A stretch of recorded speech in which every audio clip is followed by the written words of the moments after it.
366장, 우리 찬송 366장 같이 찬송하시며 오늘도 우리가 예배로 이 하루를 시작하겠습니다. 우리 찬송 366장 같이 찬송하시겠습니다. 찬송가 366장입니다.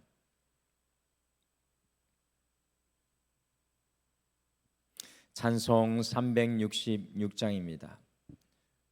어두운 내 눈 밝히사 진리를 보게 하소서.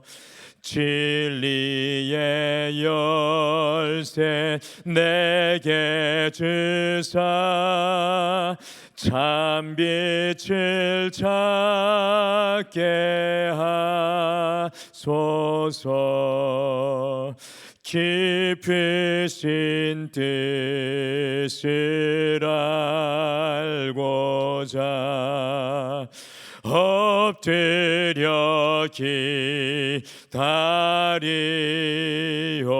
기다리오니 내 눈을 뜨게 하소서.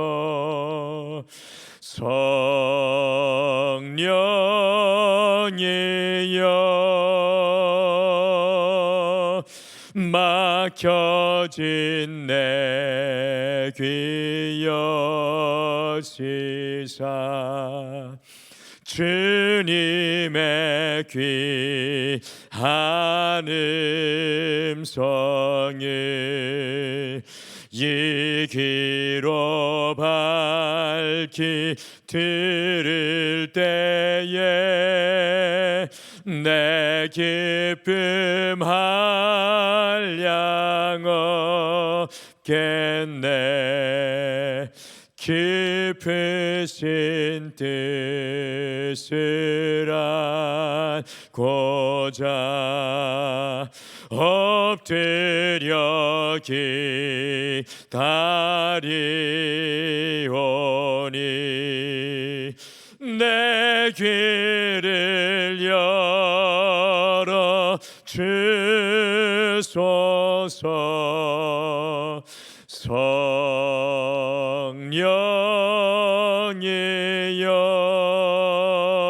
성령이여 봉해진 내 입 여시사 복음을 널리 전하고 차가운 내 맘 녹여주사 사랑을 하게 하소서. 깊으신 뜻을 알고자 엎드려 기다리오니 내 입을 열어 주소서.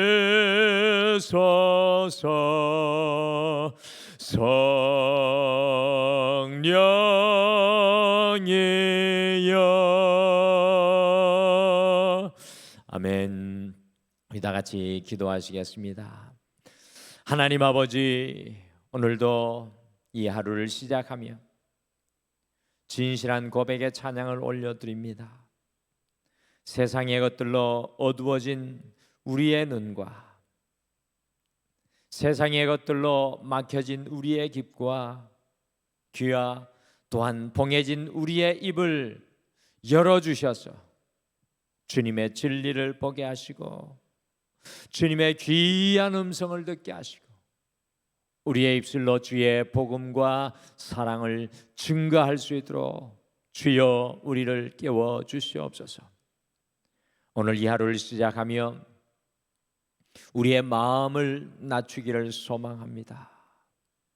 주님께서 우리를 위해 십자가에서 낮추어 주시고 종의 형상을 입으시고 죽기까지 낮아지신 그 낮음의 자리에서 온전히 주님을 영화롭게 하게 하여 주셔서 오늘 이 하루 주님의 영광과 기쁨이 되게 인도하여 주시옵소서. 오늘도 말씀 앞에 나아가오니 주께서 음성 주실 줄 믿고 감사드리며 예수님의 이름으로 기도드리옵나이다. 아멘. 우리 예레미야 38장 말씀입니다. 1절에서 13절 말씀입니다.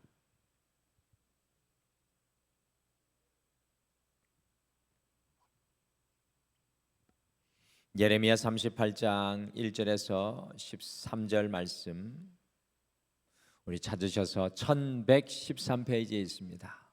우리 찾으셔서 한 목소리로 같이 읽겠습니다. 예레미야 38장 1절에서 13절 말씀 우리 같이 읽겠습니다. 시작. mat단의 아들 스바랴와 바수리의 아들 그다랴와 셀레마의 아들 유갈과 말기야의 아들 바수리 예레미야가 모든 백성에게 이르는 말을 들은즉 이르기를 여호와께서 이와 같이 말씀하시되 이 성에 머무는 자는 칼과 기근과 전염병에 죽으리라. 그러나 갈다인에게 항복하는 자는 살리니 그는 노량물을 어둠같이 자기의 목숨을 건지리라. 여호와께서 이와 같이 말씀하시니라. 이 성이 반드시 바벨론의 왕의 군대의 손에 넘어가리니 그가 차지하리라 하셨다 하는지라. 이에 그 고관들이 왕께 아뢰되 이 사람이 백성의 평안을 구하지 아니하고 재난을 구하오니 청하건대 이 사람을 죽이소서. 그가 이같이 말하여 이 성에 남은 군사의 손과 모든 백성의 손을 약하게 하나이다. 시드기야 왕이 이르되 보라 그가 너희 손 안에 있느니라.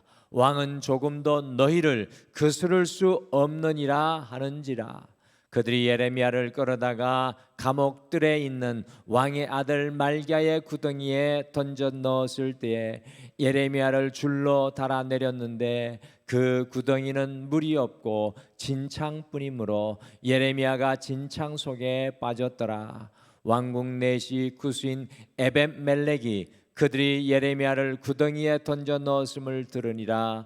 그때 왕이 베냐민 문에 앉았더니 에벳멜렉이 왕궁에서 나와 왕께 아뢰어 이르되 내 주 왕이여 저 사람들이 선지자 예레미야에게 행한 모든 일은 악하니이다. 성중에 떡이 떨어졌거늘 그들이 그를 구덩이에 던져 넣었으니 그가 거기에서 굶어 죽으리라 주니이다 하니 왕이 구스 사람 에벳멜렉에게 명령하여 이르되 너는 여기서 30명을 데리고 가서 선지자 예레미야가 죽기 전에 그를 구덩이에서 끌어내라.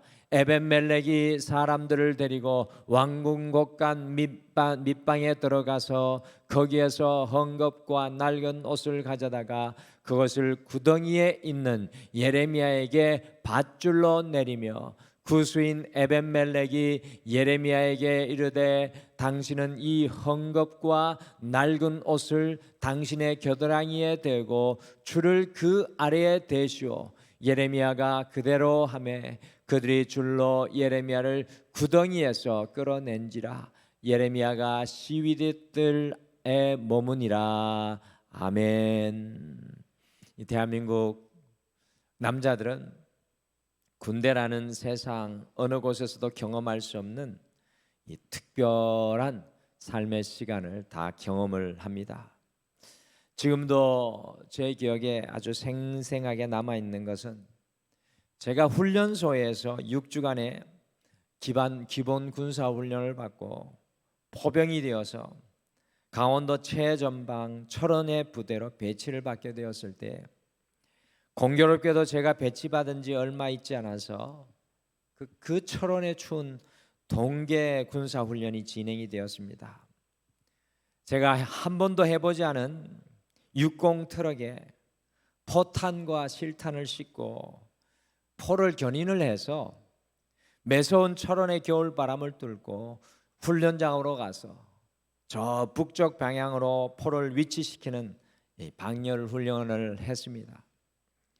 그때 당시 병장이면서 이 포반장이었던 고참을 보면서 이제 막 계급장에 줄 하나 그은 저는 깜짝 놀라고 말았습니다. 달리던 차가 훈련장으로 질주해서 멈추는 순간부터 저희 7명의 팀원들을 일사불란하게 이끌어서 이 포를 방열시켜 나가는데 어찌나 판단력과 분별력이 빠른지요.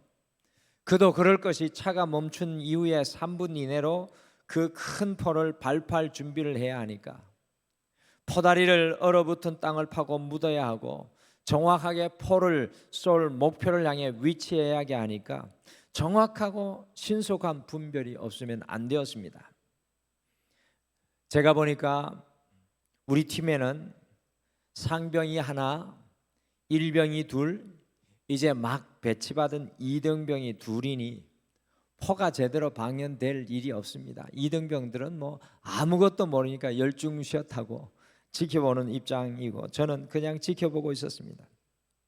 이것을 보다 못한 병장이 잘 되지 않으니까 일병 둘을 발로 뻥 차버리고 혼자서 그 포를 능수능란하게 움직여 3분 이내 방열을 시키는 걸 보고 저는 마음속으로 경의 탄생의 박수를 보낼 수밖에 없었습니다. 평상시에는 늘 느릿느릿하던 포반장이 훈련의 상황이 되니까 일사불란하게 분별하고 판단하여 포를 다루는 모습이 너무나도 인상적이었습니다.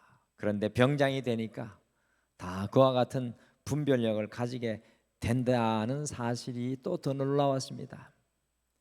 여러분들, 사전적인 의미의 분별이라는 말은 사물이나 일을 구별하여 가르거나 세상 물정에 대한 바른 생각이나 판단으로 이 사전에서는 정의를 합니다.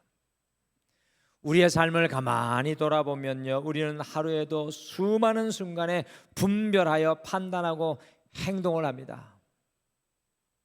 그런데 영적인 의미에서 이 분별은 어떻게 보면 일상의 판단보다, 단순한 행위의 분별보다 더 중요합니다. 헨리 나우웬이라는 영성신학자는 분별의 영적인 의미를 하나님의 뜻에 우리의 생각과 마음을 조율하는 것이라고 했습니다. 하나님의 뜻에 우리의 마음과 생각을 마치 악기가 줄을 맞추듯이 조율하는 것이라고 했습니다. 신학자 라이놀드 니버는 그의 기도문에서 바른 분별을 위해서 다음과 같이 기도를 하였습니다. 주여, 우리에게 은혜를 내려주소서. 그리하여 바꿀 수 없는 일을 받아들이는 냉정함과 바꿀 수 있는 일을 바꾸는 용기를, 그리고 이 두 가지 사이에서 분별하는 지혜를 허락해 주소서. 아담과 하와가 선악과를 따먹는 큰 실수를 범하였던 것은 무엇이 하나님의 뜻인지 분별하지 못한 실패에서 온 것이며, 성경의 최초의 살인자가 되었던 가인이 그의 동생을 죽였던 일 역시도 잘못된 분별에서 초래한 결과였습니다. 사울 왕이 하나님의 뜻을 분별하지 못하고 불순종하는 하였던 그것도 역시 잘못된 분별에서 초래된 결과였습니다. 오늘 우리가 함께 읽은 예레미야의 말씀 속에 세 부류의 사람들이 이 예루살렘 성의 일촉즉발의 위기 속에서 분별하는 모습이 나오고 있습니다. 그래서 오늘은 우리가 이 하루를 시작하면서 이 분별이라는 제목으로 성도인 우리, 하나님의 자녀인 우리가 어떻게 분별하고 살아가야 하는지 함께 말씀을 묵상하고 성경이 우리에게 가르쳐 주시고 도전하시는 그 영적인 분별로 여러분과 제가 이 하루를 주님과 동행해 나가시기를 간절히 축복합니다. 오늘 말씀해 보니까 남유다 고관들이 나오는데요.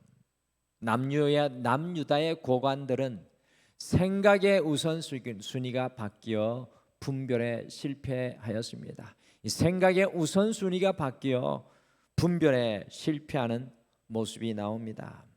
예레미야가 바벨론 왕국에 의해서 예루살렘이 완전히 포위되어서 큰 위기 가운데 있었을 때 남유다 백성들에게 오늘 읽은 2절과 3절을 보시면 다음과 같이 예언을 했습니다. 예루살렘 성에 머무는 사람은 칼과 기근과 전염병으로 죽을 것이지만 바벨론에 항복하는 사람은 살고 그 목숨을 건질 것이다. 이 성은 반드시 바벨론의 손에 넘어갈 것이다. 그래서 이 소리를 들은 남유다의 고관들인 스바다, 그다랴, 유갈과 바술이 다음과 같이 판단하고 분별했습니다. 같이 예레미야 38장 4절 말씀 함께 읽겠습니다. 시작. 이에 고관들이 왕께 아뢰되 이 사람이 백성의 평안을 구하지 아니하고 재난을 구하오니 청하건대 이 사람을 죽이소서. 그가 이같이 말하여 이 성에 남은 군사의 손과 모든 백성의 손을 약하게 하나이다. 여러분들, 이 남유다의 고관들의 말을 어떻게 보면 바벨론에게 예루살렘 성이 망할 것이니 항복하는 사람은 목숨을 건질 것이고 반드시 예루살렘 성이 바벨론의 손에 넘어가리라는 예레미야의 선지자의 외침에 반응하는 남유다의 고관들의 판단이 맞는 것 같아 보입니다. 그렇지 않습니까? 이 어려운 상황에 예루살렘 성이 살 것이라고 사기를 북돋아도 부족할 판에 망한다고 하고 항복하라고 하고 반드시 이 예루살렘 성이 넘어가리라고 이야기를 합니다. 예레미야가 남유다를 위해 평안을 구하지 않고 재난을 구하며 남은 군사와 백성의 손을 약하게 하고 있는 것이 아닙니까? 그러니 자기들을 흔들어 놓고 두려워하게 하는 예레미야를 죽이자는 분별을 남유다 고관들이 하고 있는 것입니다. 지극히 세상적인 눈으로 보면 남유다의 고관들의 생각이 틀리지 않고 맞는 것 같이 보입니다. 그러나 예레미야 1장부터 이 38장의 자리에 오기까지 한 가지 분명하고 중요한 문제는 남유다의 고관들의 분별은 하나님의 말씀과 생각보다는 자신의 생각이 앞서는 분별이었다라는 사실입니다. 무려 40년 동안 하나님의 생각과 마음이 그들 앞에 들려오지만 여전히 하나님의 생각보다 자신의 생각이 앞서 있는 남유다 고관들의 모습입니다.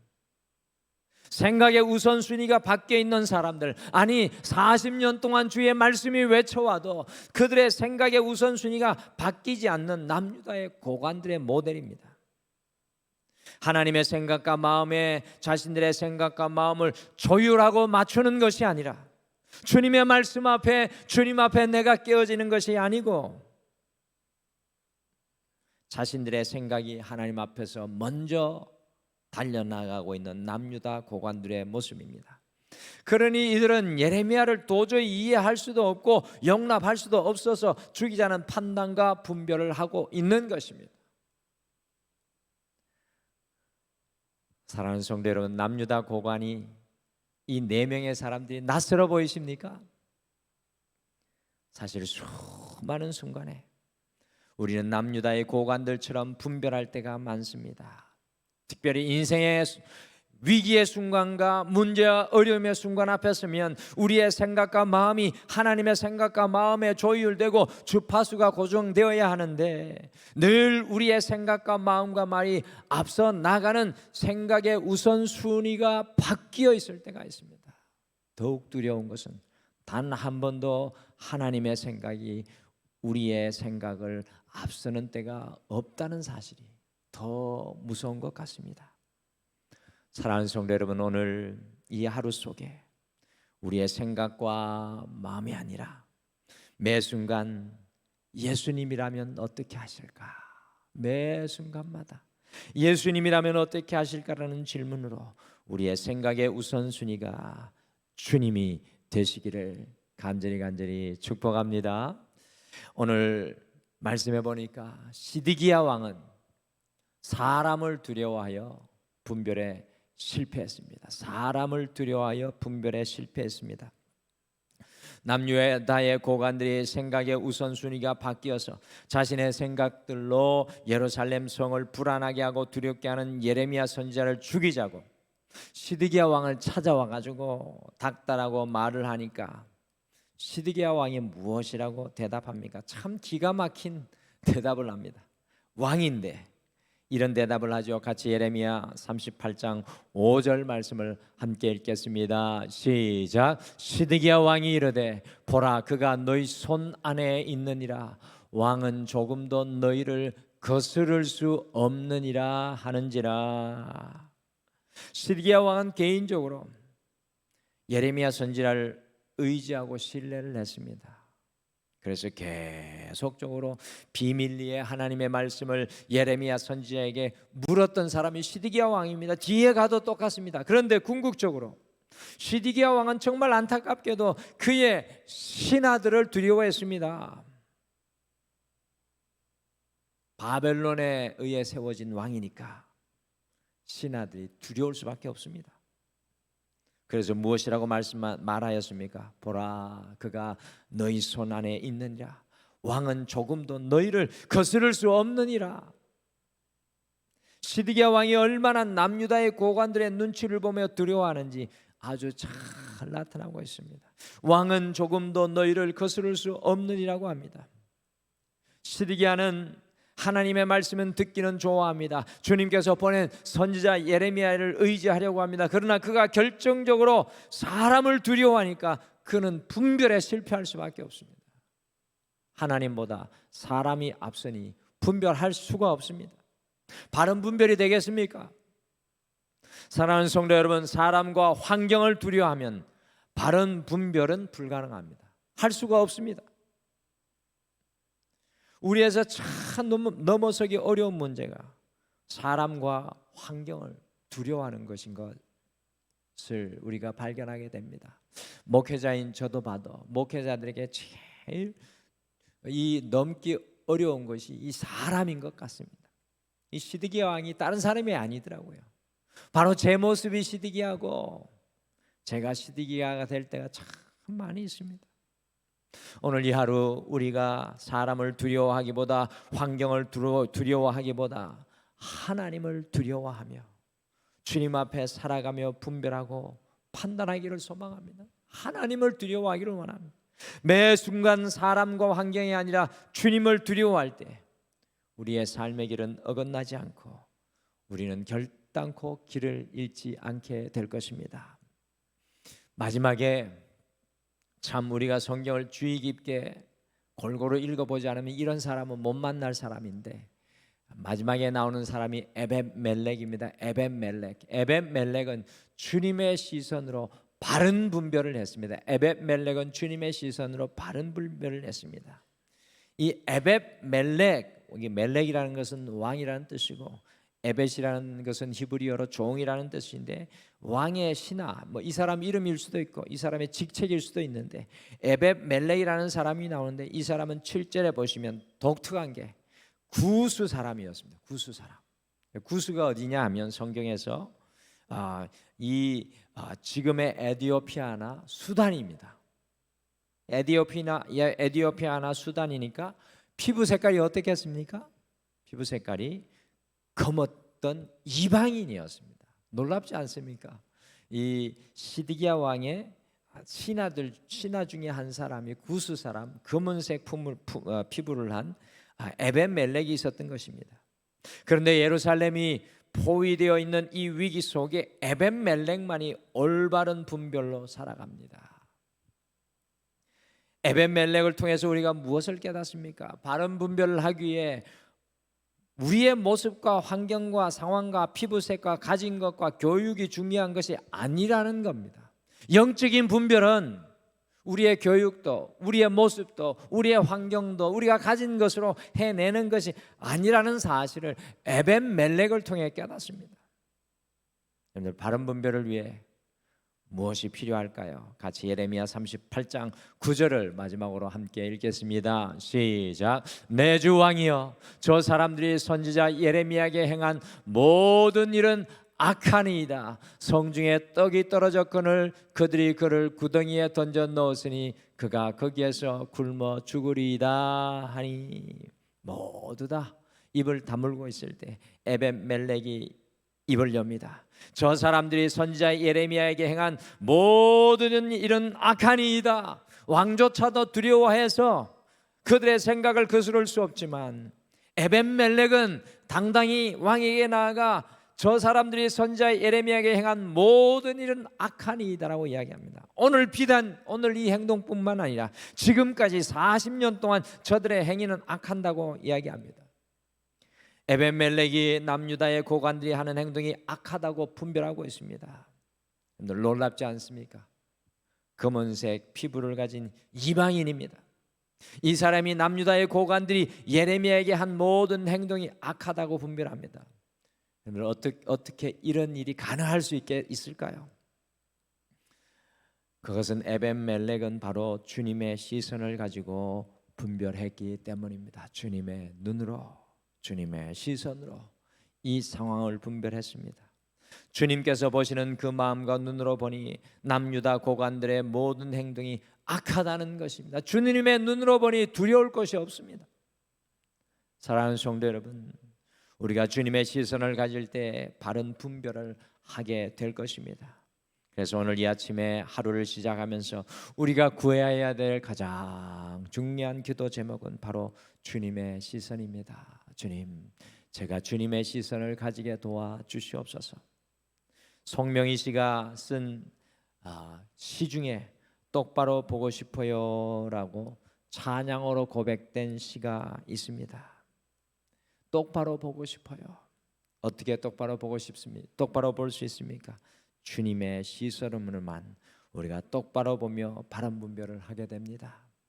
오늘 이 하루 모든 삶의 자리에서 주님의 시선으로, 주님의 눈으로, 주님을 통해, 말씀을 통해, 성령을 통해 볼 수 있는 여러분과 제가 되시기를 간절히 축복합니다. 오늘 이 하루를 시작하면서 가장 중요한 우리의 기도의 제목은 분별입니다. 분별. 주님, 분별하게 해주십시오. 영적인 분별을 하게 해주십시오. 우리가 어떻게 바른 분별을 하며 오늘 이 하루를 살아갈 수 있겠습니까? 우리의 생각의 우선순위가 우리 자신에서 주님으로 바뀌어야 합니다. 나에게서부터 주님으로 옮아가야 합니다. 사람이나 환경을 두려워해서는 안 됩니다. 오직 주님의 시선으로 살아가야 합니다. 주님과 함께 가장 아름다운 분별, 가장 온전한 믿음의 분별을 이루시는 오늘 하루가 되시기를 간절히 축복합니다. 우리 다 같이 기도하겠습니다. 하나님, 이 땅을 살아가며 수많은 판단과 분별을 해야 할 순간에 우리가 주님보다 앞서지 않게 도와주시옵소서. 주님, 사람과 환경 앞에 무너져서 두려워하며 하나님이 이루시기를 원하는 분별을 이루지 못할 때가 참으로 많습니다. 주여, 믿음의 분별을 이루어낼 수 있는 영적인 용기와 담대함을 우리에게 허락하여 주시옵소서. 주님, 오늘 이 하루 살아갈 때 우리에게 주님을 통해 볼 수 있는 주님의 시선을 허락하여 주시옵소서. 그리하여 인생의 골짜기 깊은 고난의 시간 속에서도 여호와께 감사하게 하여 주시고, 기도할 수 없는 그 자리 속에서도 주님 기도하게 하여 주시고, 인생의 막다른 골목 속에서도 바울과 실라와 같이 찬양하며 오늘 이 하루 주님과 함께 분별하며 걸어가게 도와주시옵소서. 사랑하는 모든 성도님들의 삶을 여호와께서 굳건히 붙잡아 주셔서 하나님의 분별을 이루어내는 이 하루가 되게 하여 주실 줄 믿고 감사드리며 예수님의 이름으로 기도드리옵나이다.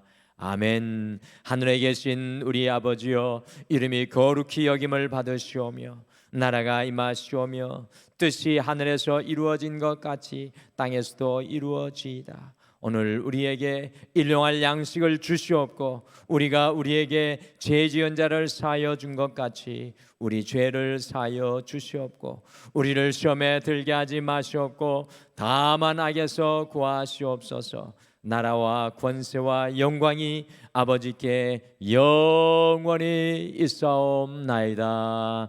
아멘. 오늘 이 아침에 함께 기도하실 때 두 가지를 먼저 기도하겠습니다. 첫 번째, 우리의 생각과 마음으로 판단하는 것이 아니라 주님의 생각과 마음으로 분별하게 하옵소서라고 기도하겠습니다. 두 번째, 사람과 환경을 두려워하지 않고 오직 주님의 시선으로 분별하게 하옵소서라고 함께 기도하시며 오늘도 여러분의 마음을 주님 앞에 쏟아 놓으시기를 바랍니다. 우리 다 같이 기도하겠습니다.